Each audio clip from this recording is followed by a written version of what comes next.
All right, listeners, I think you know that we are part of the Radiotopia network, which is basically a network built on the idea that you should support the most creative, independent audio makers around.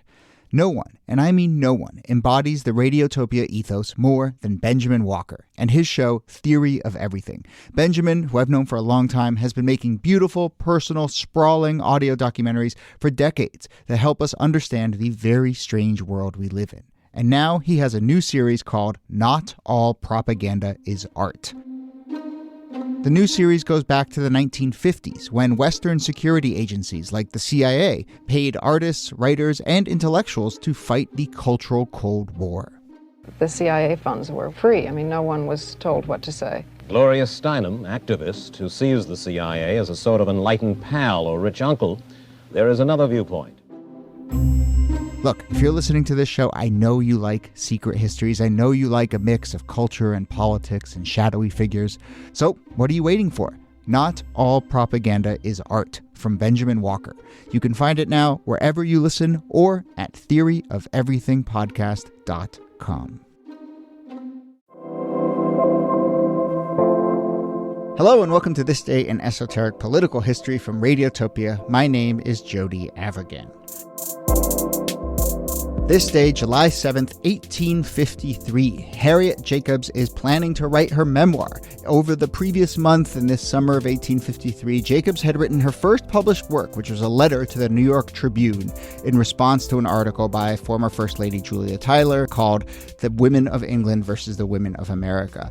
And Jacobs is sort of finding her voice in this letter, and many, many, many years later, Harriet Jacobs' biographer would say that, quote, when that letter was printed, an author was born. So that's the moment we're marking here, the birth of an author. Jacobs was encouraged to write more letters throughout 1853, soon decided to be a writer and write her memoirs. Those memoirs, which would be published 5 years later or so, would become Incidents in the Life of a Slave Girl. So yes, Jacobs was not just a budding talented author, but she was also a woman who had just recently gained her freedom after a life of enslavement, and her autobiography would become hugely influential in the abolitionist movement, painting a picture not just of slavery, but of womanhood and broaching topics that for a long time hadn't been discussed and were considered off limits in the conversation around slavery.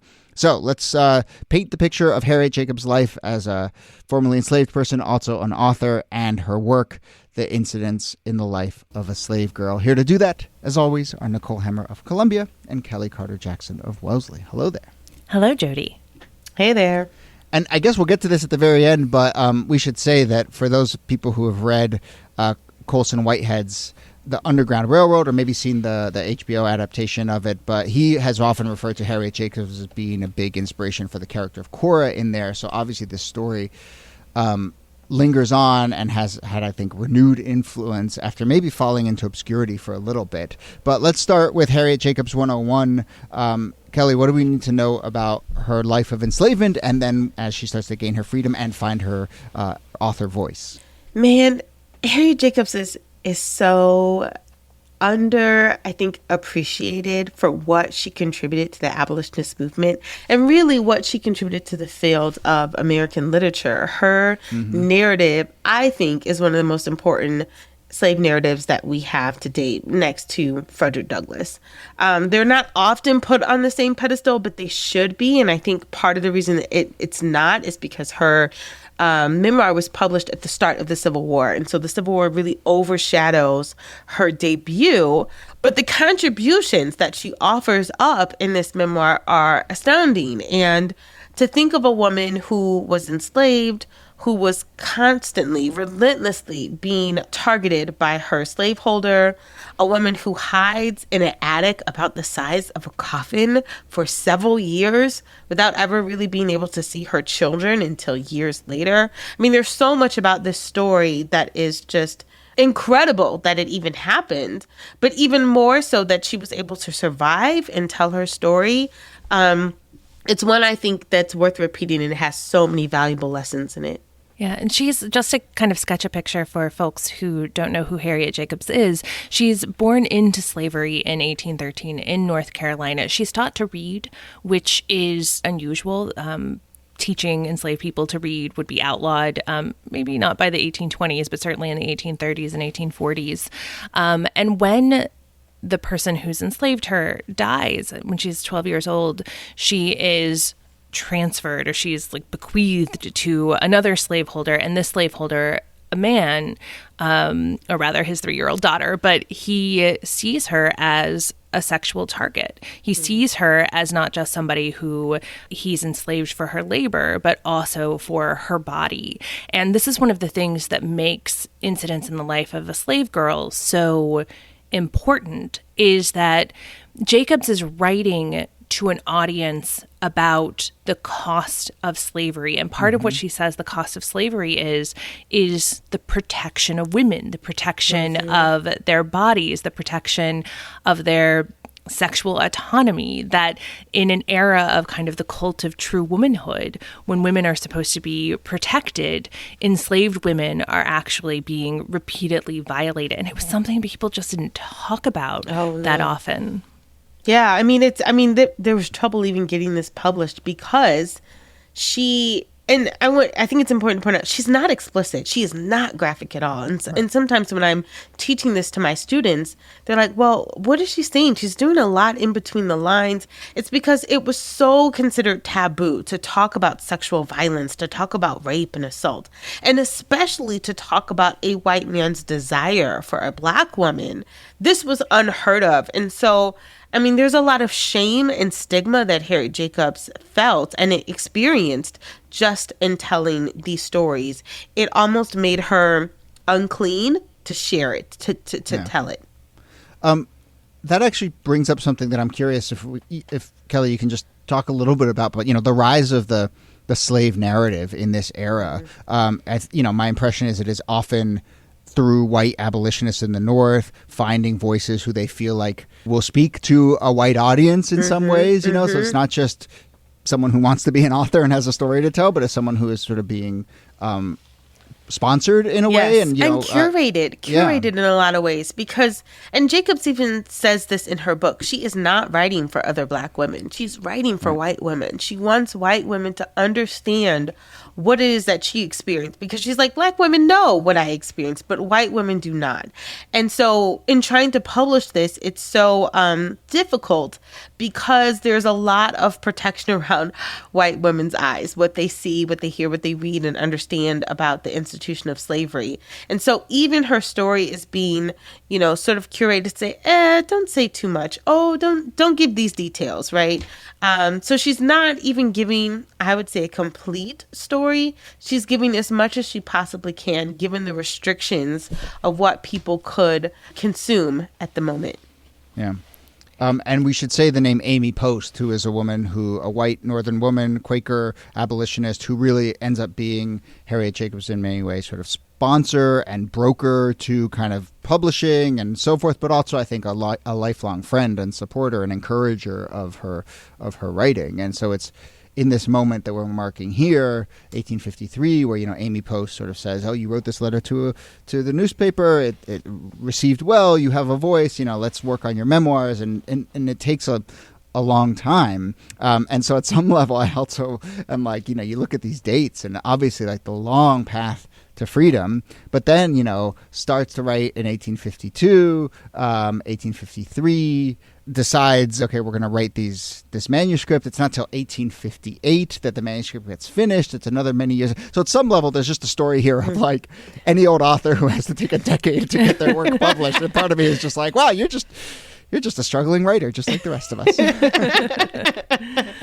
A struggling writer writing under extraordinary conditions. Exactly. Too. Yeah. I mean, those years that you're charting out, as Kellie mentioned, she lives in her grandmother's attic. Then she escapes to the North, but her freedom is tenuous because she's not really free. And with the passage of the Fugitive Slave Act in 1850, she's very vulnerable to recapture. Her enslaver goes to New York time and time again trying to find her. And it's not until 1852, when someone buys her freedom, that she actually has the ability to sit down and write this book, because she is secure in her freedom, or as secure in her freedom as she could be in the 1850s. And it's that freedom that gives her the ability to write this. Yeah. And she writes about that moment where she secures her freedom when someone buys her freedom. In her autobiography, I think it's really stunning to the way she puts it, because she I have to be honest, I hadn't really thought about this, but she says she's of such mixed feelings because she has freedom, but that freedom was done through a purchase in the free city of New York, and the final act was still a transaction for someone's livelihood in what is ostensibly an abolitionist territory. And so just to kind of, that mix of emotions is really stunning. $300. They had to pay $300 for her freedom. And to think that she couldn't just take it. She couldn't just own herself. She still had to compensate and enslave her for her possession of her own body. And that's what's so remarkable. Okay, so 1853, she starts to have this idea. She starts to write. Amy Post is supporting her. 1858, she has this manuscript done. One thing worth noting, it is done under a pseudonym, Linda Brent. What is our sense of why it's pseudonymous, and then kind of how it first gets published and first gets received? Because what she's writing about is so scandalous, she couldn't go by her first name. Not only because what she's writing is taboo, but also because at the time, she did not want to reveal people that helped her. She didn't want to implicate people who were still alive. She didn't want anyone to know her true identity. And so there had to be a lot of, anonymity in telling stories like this, because it wouldn't take very long for someone to put the pieces together and to say, oh, I know who this is. And so everything had to be done with a level of discretion. And it's worth noting, too, that at the same time, in abolitionist circles, which, again, abolitionists in the 1850s are a pretty radical faction. They're a close and close-knit and closed faction, that her authorship is known. That when she is introduced as the author of this work. I think that's important because, as we'll talk about, it was known at the time that she was the author, and that authorship gets lost for a really long time, in part because it's published under a pseudonym. Right, and well, let's go there. But in part, it gets lost because it's published under a pseudonym, but also because, as you mentioned, Kellie, it's right at the dawn of the Civil War that this comes out, and perhaps that clouds this narrative a little bit, or just means that it doesn't have as much impact as it normally would. Yeah, I mean, people were consumed with the Civil War, so it wasn't able to really make the splash that it does. It's funny, she doesn't really come into fame until about 100 years later. It's when, in the 20th century, when scholars uncover this fact, most notably Jean Fagan Yellen, who wrote the biography of her and won the Pulitzer Prize for her, that reveals this was Harriet Jacobs. There is no Linda Brent, that Linda Brent was a pseudonym, and that this is the one true author of the book. That it can be celebrated for not being a novel, but a narrative of the time, and one that's based on a memoir. It should be noted that for a very long time, it was a white woman who was credited with this book, Lydia Maria Child. And it took Yellen's book to make it clear that the authorship was not correct. Yeah, I mean, there's a really interesting historiography story there, right? That for a long time, as people rediscovered this book in the 20th century, mid-20th century, the story that they wrote, they said, well, clearly both a white woman must have authored this, and it was a piece of fiction, right? Just those two sort of biases towards those, as opposed to believing that, oh, this could be a true story authored by a black woman, is kind of remarkable. And there were some voices, back into the 40s and 50s saying, wait a minute, this is authentic work. This is first person narrative. And that was contested in the field of history. And also when it came to slave narratives, you had men, you had William Wells Brown, and you had Frederick Douglass, and you had Henry Garnett and other famous black abolitionists telling their stories. But you didn't necessarily have women doing that. Harriet Tubman does not have her own memoir. Neither really does Sojourner Truth. Other people were telling their stories for them or through them. But to have someone who has a firsthand experience in her own words, because she had the gift of literacy, is also what distinguishes Harriet Jacobs. Yeah. And I think it's worth underscoring why that was such an important narrative to have, because it was telling a story about what the cost of enslavement was, that if you were enslaved, one product of that was that you didn't have control over your sexual choices. You didn't have control over reproduction, and that the end of slavery is not just the freedom to own your labor, but it's the freedom to own your body and to control the choices about who you marry and the children that you have. And that reproductive freedom and sexual freedom were a core part of full citizenship that comes along partially in the aftermath of slavery. And she was able to tie those things together. When you're an enslaved person, there is no such thing as consent. And so, and she really explained what it means to not have consent, to not have control over your children. And then also the torture of being, trapped in this 9-foot by 7-foot attic.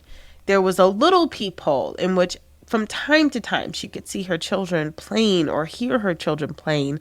But just the torture of wanting to be near your children, what it meant not just to be an enslaved woman, but what it meant to be an enslaved mother, I think is a really important part of the story. And just as a footnote to drive home how awful this is, her children who had a white father who then sold those children away in just an extra layer of cruelty. Yeah. She, of course, continued to write, but also be active, raising money for Black refugees during the war. After the war, she worked to improve conditions of recently freed slaves, worked a lot in education. She died in 1897 in Washington, D.C. Her headstone in Cambridge, Massachusetts, where she's buried, says, "Patient in tribulation, fervent in spirit, serving the Lord."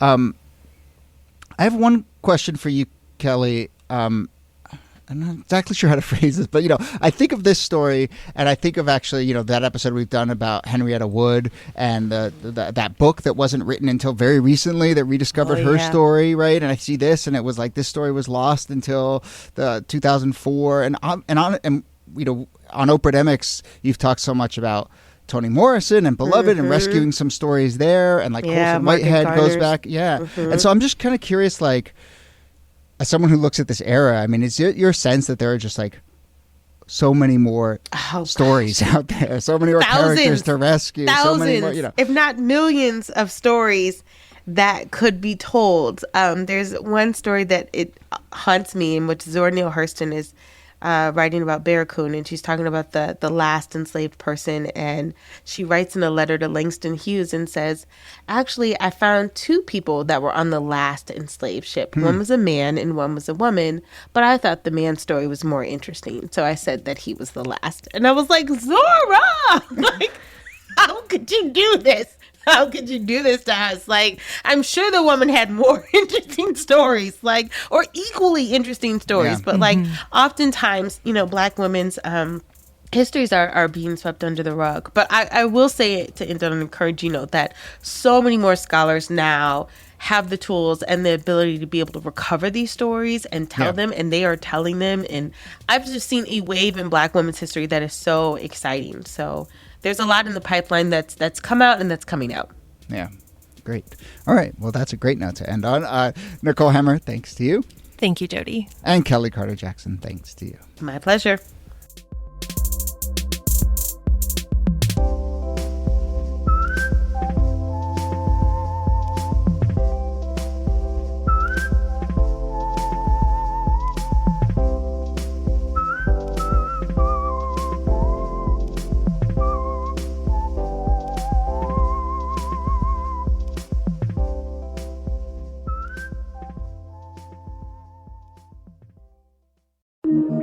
Radiotopia.